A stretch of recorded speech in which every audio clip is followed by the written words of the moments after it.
성탄을 축하합니다. 성탄을 축하합니다. 성탄 시즌이 한 해 중 가장 바쁠 때가 아닌가 생각됩니다. 왜냐하면 한 해를 마무리하는 그런 때이고, 그래서 한 해가 가기 전에 일을 마치려고 하고, 또 학생들은 학기말 고사 때문에 분주하고, 또 직장 다니시는 분들도 일을 마무리하려고 바쁜 때이기도 합니다. 또 많은 행사들이 있고, 회식도 있고, 송년회, 막년회, 또 모임이 많을 때가 성탄의 시즌이기 때문에 성탄절에 아기 예수님과 함께하기보다도 일과 함께하기가 쉽겠습니다. 또 일반 우리 시중에 나가보면 성탄 카드도 성경에 나온 예수님에 관련된 그림보다도 산타클로스 할아버지, 루돌프 사슴고, 또 썰매, 장식, 또 추리 이런 것들로 준비하기 때문에 아기 예수님과 함께 한다는 것이 정말 마음을 들여야지 되는 상황입니다. 성탄절의 주인공이 누구입니까? 성탄절의 주인공은 아기 예수님입니다. 우리가 아기 예수님이 성탄절의 주인공인 줄 알지만 또 그냥 그것을 지식적으로 머리로만 알아서는 은혜가 되지 못합니다.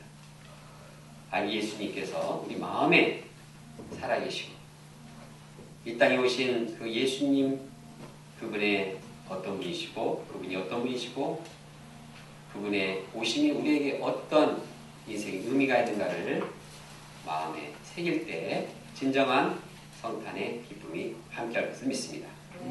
이 시간 우리가 마태가 쓴 성탄 메시지를 마음에 깊이 영접하면서 살아계셔서 지금도 우리와 함께 하시는 예수님 어떤 분이신가를 깊이 깨닫기를 원합니다. 그래서 기쁘고 즐거운 성탄절을 함께 맞이하기를 원합니다. 첫째, 예수님께서는 성령으로 잉태해 주신 분입니다. 지난주 우리는 2000년에 걸친 예수 그리스도의 족보를 살펴보았습니다. 그런데 예수 그리스도의 탄생에 관한 그 족보의 내용을 보면 특이한 내용이 나옵니다. 16절을 한번 읽으면서 생각해 보겠습니다. 마태복음 1장 16절입니다. 시작. 야곱은 마리아의 남편 요셉을 낳았으니 마리아에게서 그리스도라 칭하는 예수가 나시니라. 이 말씀을 유심하게 살펴보면 다른 구절들과는 다른 점이 발견됩니다. 그것은 다른 구절의 1절에서 2절부터 이렇게 쭉 보면은 누가 누굴 낳고 하는데 영어로는 father라는 단어가 있습니다. 아버지의 이름을 계속 쓰고 있습니다.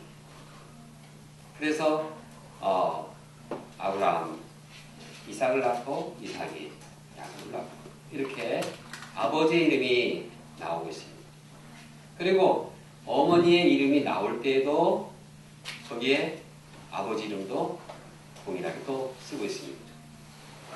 그런데 16절에 보면 그리스도라 칭하는 예수님을 누가 낳았다고 말하고 있습니까? 마리아가 낳았다고 기록했습니다.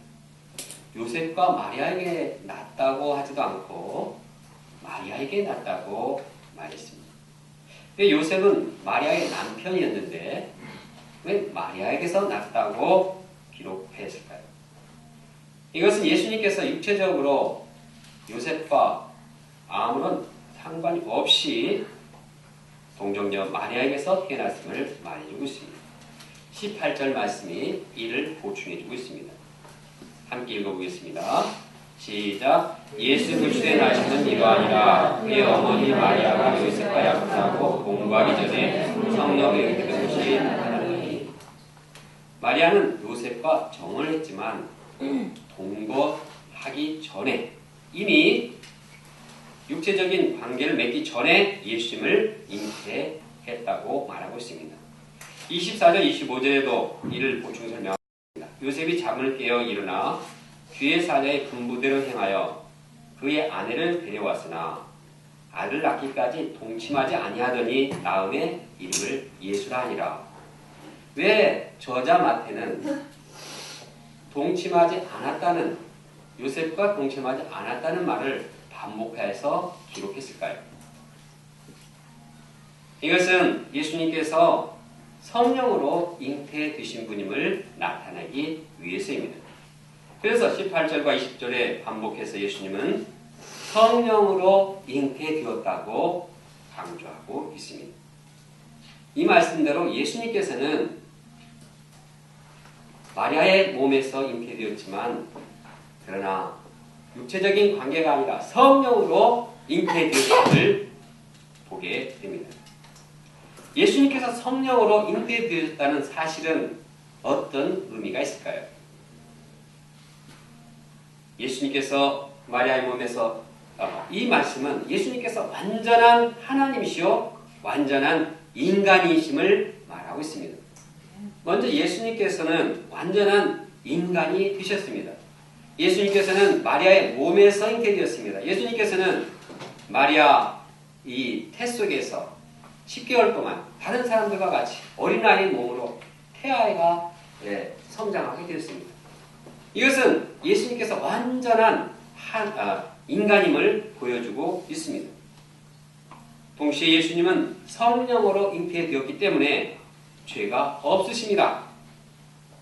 만약 인간의 육체적인 관계를 통해서 예수님께서 탄생되었더라면 예수님은 죄인이 되었을 것입니다. 왜냐하면 아담 범죄 이후에 모든 인간은 다 죄를 짓고 죄가 유전되었기 때문에 그 육체적인 관계를 통해서 낳은 모든 사람들은 다 죄인이었습니다. 그러나 예수님께서는 성령으로 잉태되셨기 때문에 이분은 거룩한 하나님이십니다. 죄가 없으십니다. 이와 같이 예수님은 완전한 하나님이시오 또한 동시에 완전한 인간이 되십니다. 그러면 왜 예수님께서 완전한 인간이시오 완전한 사람으로 이 땅에 태어나셨을까요? 왜 이 완전한 하나님, 완전한 인간으로서의 예수님의 탄생이 우리 인생에게 중요할까요?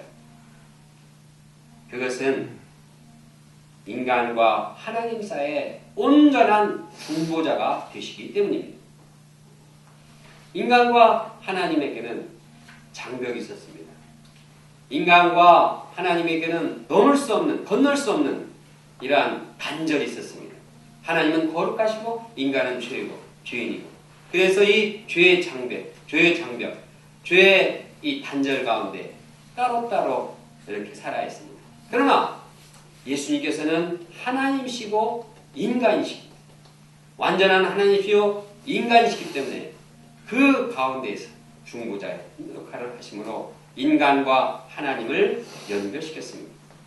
하나님께서는 완전하신 하나님이신 예수 그리스도를 통하여서 인간들을 만나십니다. 또 인간은 예수 그리스도를 통해서 하나님을 만나게 되었습니다. 그러나 완전한 중보자이신 예수 그리스도를 통해서만이 우리가 하나님과 새로 회복의 역사가 이루어질 수 있겠습니다.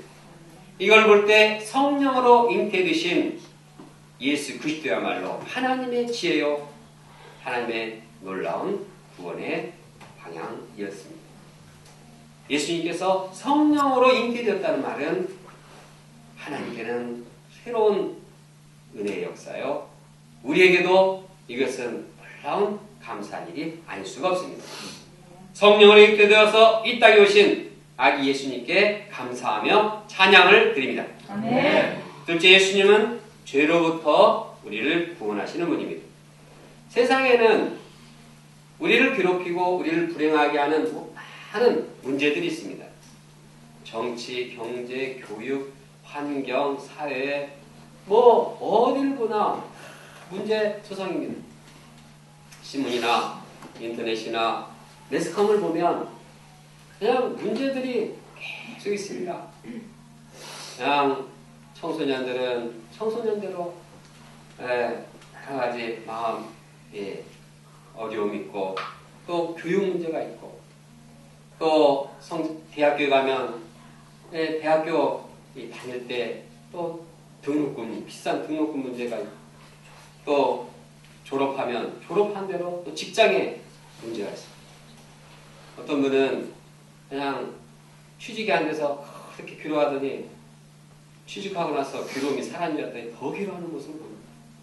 뭐 직장에 간다고 해서 거기가 파라다이스가 이루어지는 것이 아니고 더 괴로운 문제들이 있습니다. 또 직장 다녀서 괴로운 줄 알았는데 또 직장을 퇴직하니까 또 백수로서 또 괴롭고 아주 인생에는 여러 가지 그냥 질병과 물질과 뭐 윤리적인 도덕적인 이런 성도덕의 타락과 여러 가지 죄의식 가운데서 괴로움 이러한 여러 가지 불행 중에서 이 불행의 원인이 무엇입니까? 사람들은 이거 하면 불행이 해결되고 또 돈을 벌으면 문제가 해결되고 또 저 사람과 인간관계를 잘 회복하면 불행이 없어질 것 같은데 또 터지고 왜 그렇습니까? 그 불행의 그 근원이 뭡니까? 불행의 뿌리가 뭡니까? 성경은 불행의 근원, 불행의 뿌리, 불행의 이 원인의 가장 깊은 곳은 바로 죄라고 말하고 있습니다. 예수님께서는 이 죄 문제를 이제 해결하러 오신 것입니다. 21절을 함께 읽겠습니다. 시작. 아들 낳으리니 이름을 예수라 하라. 이는 그가 자기 백성을 그들의 죄에서 구원할 자이시니라. 천사는 예수님의 그 이름을 미리 말씀해주고 그 이름의 뜻이 저희 백성을 자기 죄에서 구원할 자라고 설명하고 있습니다. 언론의 자유를 언론에서 구원합니까? 가난에서 구원합니까? 예수님은 어디에서 구원하신다고요? 우리의 불행의 가장 심각한 뿌리인 죄에서 구원하러 이 땅에 오셨습니다. 물론 예수님께서 이 땅에 오시기 전 하나님께서는 인간들이 죄를 짓지 않도록 죄에서 벗어나고 죄를 제거하도록 주신 것이 있습니다. 무엇입니까? 율법의 말씀입니다. 하나님께서는 인간들이 율법의 말씀을 지킴으로 정결하고 거룩한 인생을 살기를 원하셨습니다. 그래서 이 말씀을 받은 이스라엘 백성들은 열심히 율법을 읽고 묵상하고 암송하고 그냥 머리에다가 율법을 써서 붙여놓고 그냥 옷에다 써서 붙여놓고 벽에다 써서 붙여놓고 천장에다 써서 붙여놓고 그냥 말씀을 지키기 위해서 열심히 노력했습니다. 그런데 죄가 떠났습니까? 죄가 떠나지 않고 죄가 온 붙었습니다. 왜 그렇습니까? 예수님의 말씀을 보면 그들이 율법을 아주 알지만 그 율법의 근본 정신인 사랑을 다 잃어버렸기 때문입니다. 사랑을 잃어버렸고 형식적으로 말씀만 지키고자 할 때 그들은 오히려 죄의 얽매임에서 벗어나지 못했습니다. 하나님께서 택하신 백성에게 율법을 주셨는데도 결국은 실패하게 됐습니다. 그러면 다른 율법이 없는 이방인들은 그러면 죄에서 벗어날 수 있을까요? 결코 죄에서 벗어날 수 있는 인간은 아무도 없었습니다. 모든 인류의 모든 사람들이 죄에 얽매이고 죄 속에 점점 깊이 빠져 들어가게 되었습니다. 이스라엘이 죄를 범해서 정치적으로 영적으로 굉장히 깊은 어둠 속에 빠져 있었습니다.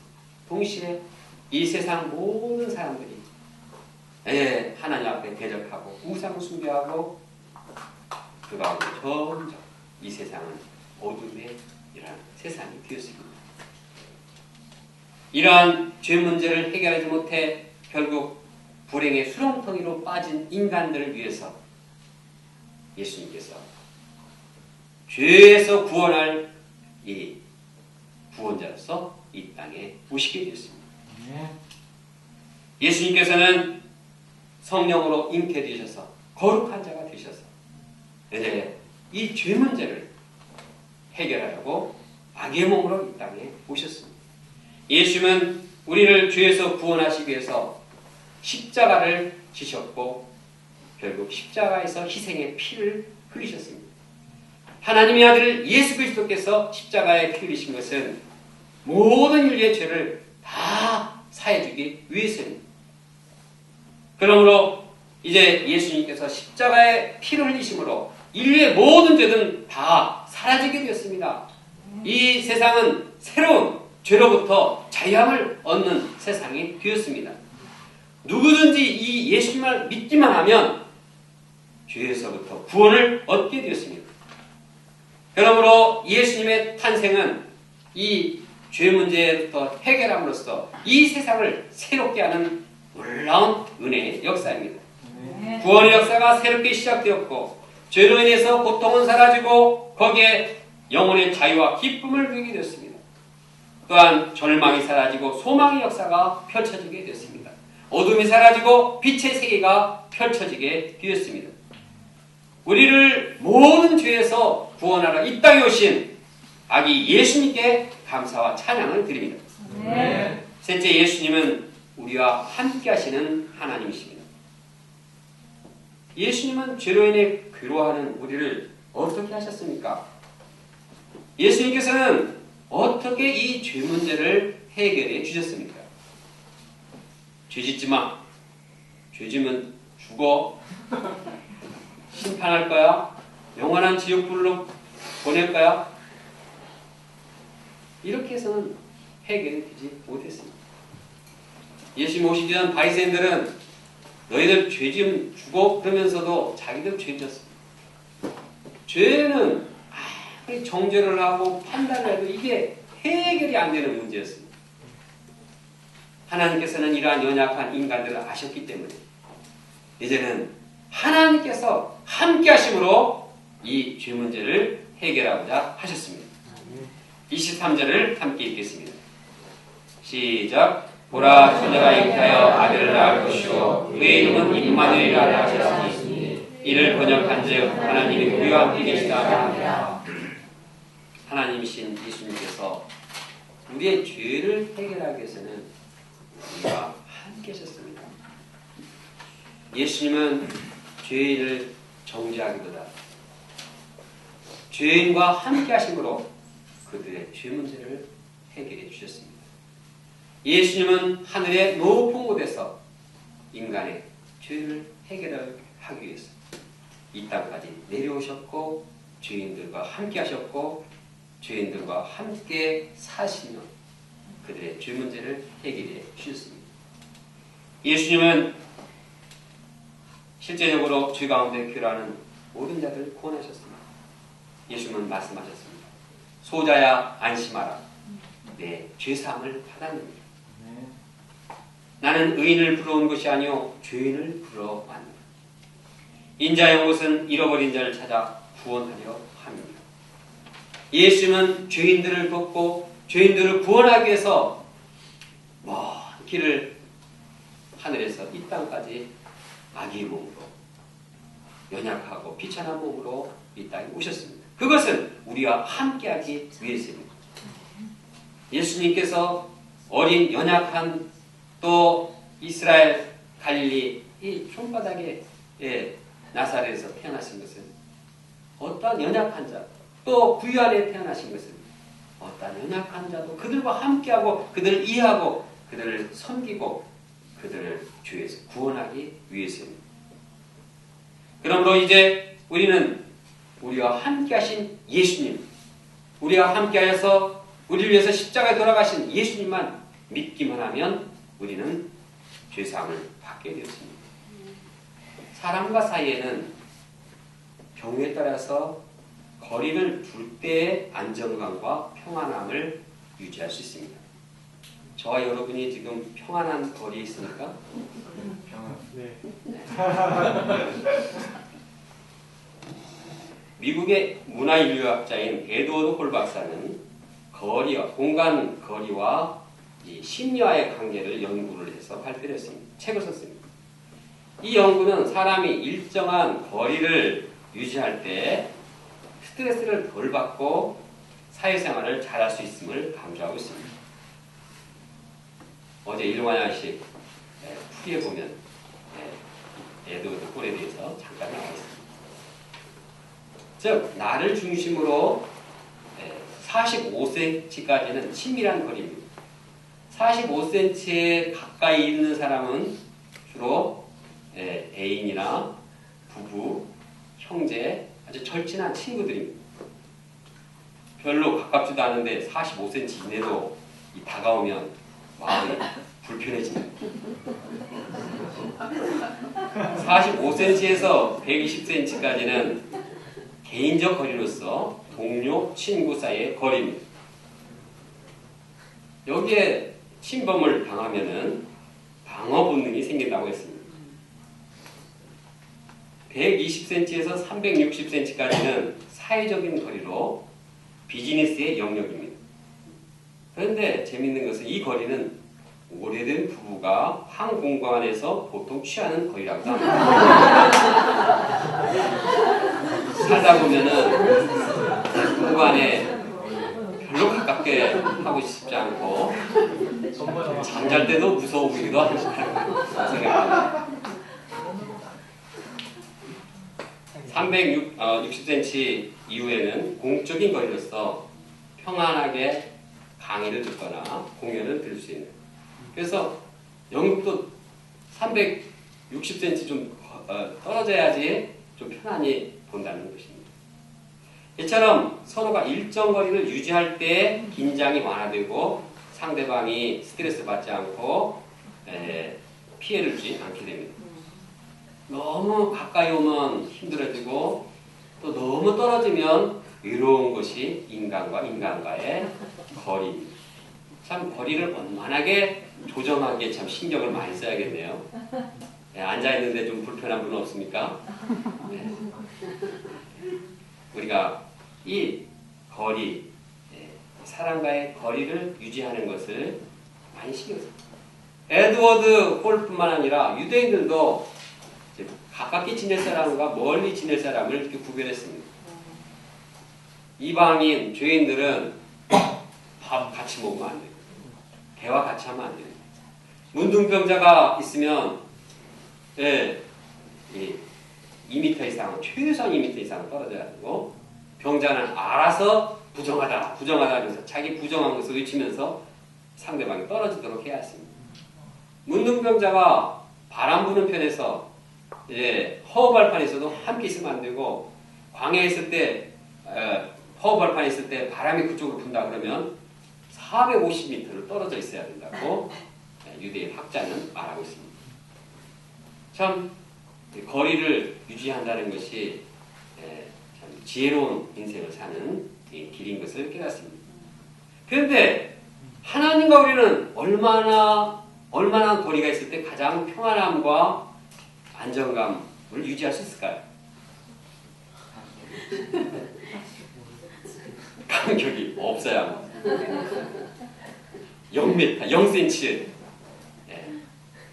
이 간격이 없어야지 우리는 마음의 평안함과 마음의 은혜를 누리게 되는 것입니다.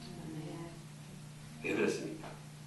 우리가 죄로부터 보호를 받고 죄를 쫓아낼 수 있기 때문에 이 하나님이신 예수님께서 우리 마음에 들어와 계셔야지 이 죄로부터 보호를 받게 되고 죄가 주는 독화살에 막지 않을 수가 있습니다. 아주 죄는 아주 나쁜 놈입니다. 인정사정 없습니다. 약점, 결점 보면 아주 손살같이 달려들어서 그 사람을 파괴하고 인격을 파괴하고 유혹하고 아주 사람을 망쳐놓습니다.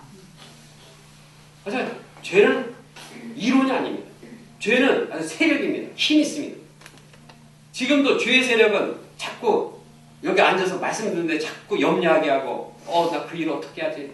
말씀 생각하기보다도 하나님을 생각하기보다도 자꾸 세상 염려, 걱정 이러한 세력으로 자꾸 우리를 불안하게 하는 것입니다.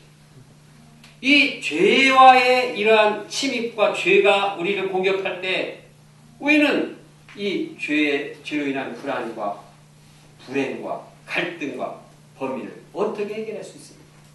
아무리 죄에 대해서 나는 안 짓겠다. 그냥 혈서를 쓰고 나는 결단코 내가 이거 안 하겠다. 그래도 하루가 멀다 하고 다시 죄의 세력에 끌려가는 것이 우리 인간입니다. 왜냐?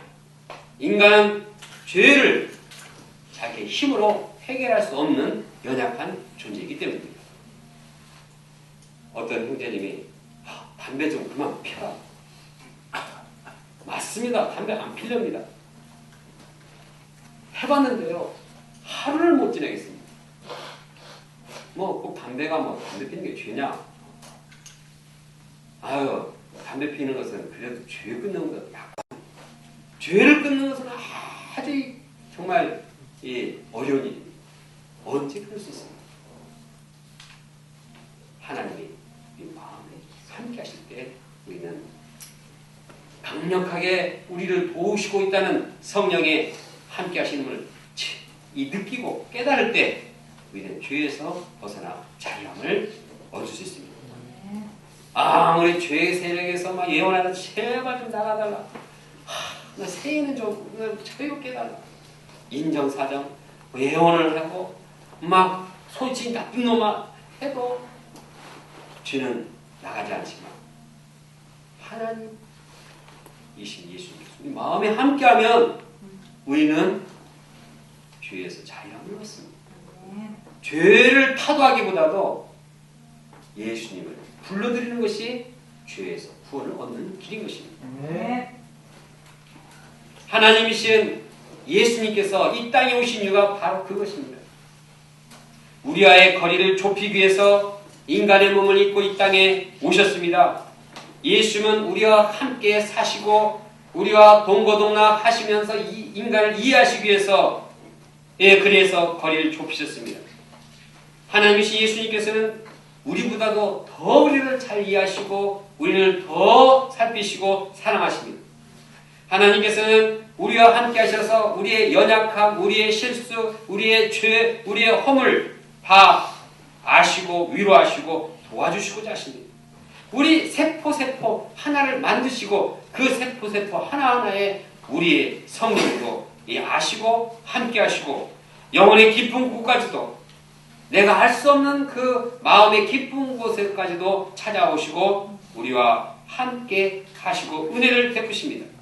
이 하나님이신 예수님만이 우리를 죄에서 완전히 구원할 수 있습니다.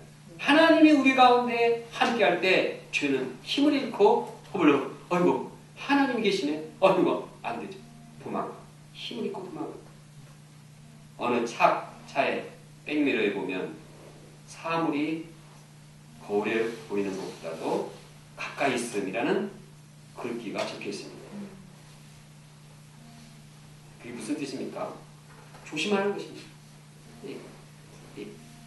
가까이 있으니까 그 의식하라는 것입니다.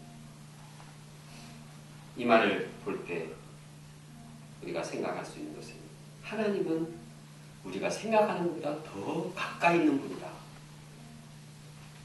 우리가 현재 하나님 어디 계시다고 생각합니까? 이 교회에 계시다고 생각합니까? 요셉 목자 안에 있다고 생각합니까? 하나님은 우리가 생각하는 것보다도 더 가까이 우리 마음의 문 앞에 서 계십니다. 하나님이신 예수님은 우리의 마음을 놓고 하십니다. 여기 가까이 있습니다. 우리가 마음의 문을 열기만 하면 언제든지 어디서든지 들어오시는 분입니다. 지금 여기에 우리가 우리 마음에 함께 계십니다. 성탄절은 하나님께서 악의 몸으로 이 땅에 오셔서 우리와 함께 계심을 감사하고 찬양하는 날입니다. 그럼 오늘 시간 우리가 악의 몸으로서 이 땅에 오신 하나님, 그 예수님을 마음에 영접하며 예수님을 영접함으로 인해서 마음의 모든 죄의 세력 자유함이 없고 평안과 기쁨이 넘치기를 간절히 원합니다. 특히 우리가 예수님을 마음에 모시기 위해서 오늘 성찬식을 거행합니다. 성찬식을 통해서 예수님을 우리 안에 모시고 우리도 예수님 안에 거하기 원합니다. 그래서 우리 마음에 예수님이 함께하기를 원합니다. 예수님의 생명, 예수님의 부활이 우리 마음 가운데 살아 역사하기를 기도합니다. 과거 한 형제님은 밤마다 인터넷 음란 사이트에 보는데 이 습관을 버리지 못해서 아주 괴로워했습니다. 자기는 그러고 싶지 않은데 밤이 깊어지면 이상하게 이게 자동적으로 지 두드리게 클릭을 하게 되는데 도대체 이 죄악된 습관을 버리지를 못했습니다. 아무리 결심을 해도 안 되고 해보려도 안 됐습니다. 어떻게 해결할 수 있습니까? 그것은 하나님께서 자기하고 함께 하심을 느끼고 깨닫고 영접할 때 여기서 자유하게 되는 것입니다.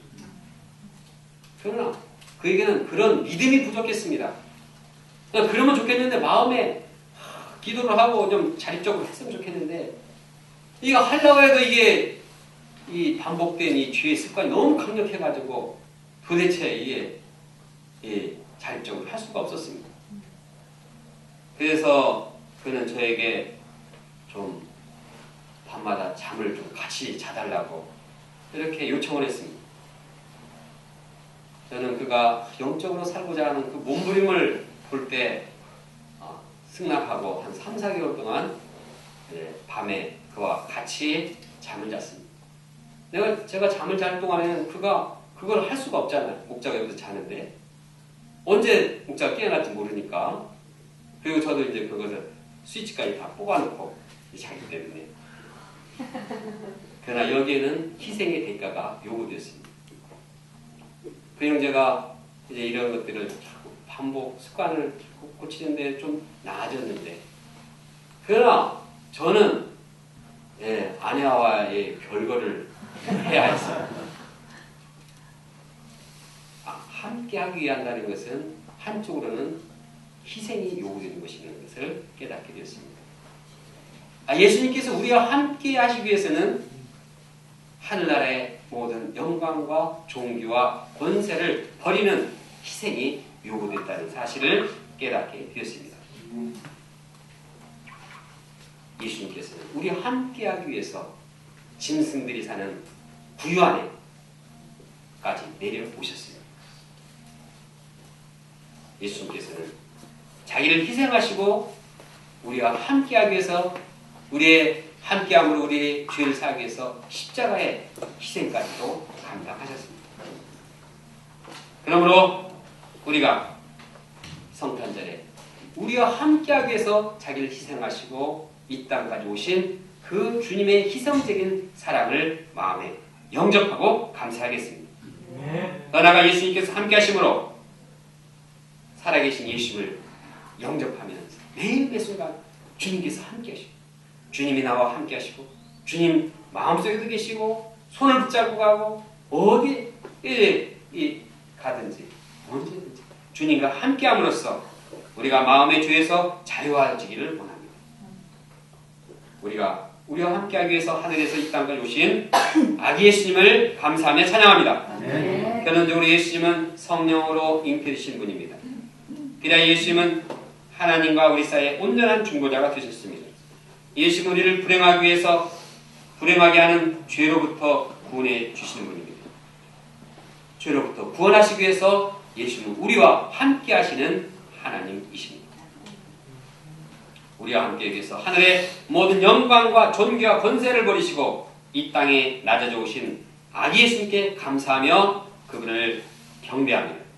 예수님께서 우리 마음에 함께 계심으로 우리를 죄에서 자유케 하시고 우리가 주님의 은혜 가운데서 살면서 주님의 영광을 위해서 살아가기를 간절히 기도합니다. 다같이 23절 함께 읽고 우리와 함께 하신 예수님 마음에 영접하며 1분 동안 함께 기도하겠습니다. 23절입니다. 시작. 보라 처녀가 잉태하여 아들을 낳을 것이요 그의 이름은 임마누엘이라 하라 하셨으니 이를 번역한즉 하나님이 우리와 함께 계시다 하니라.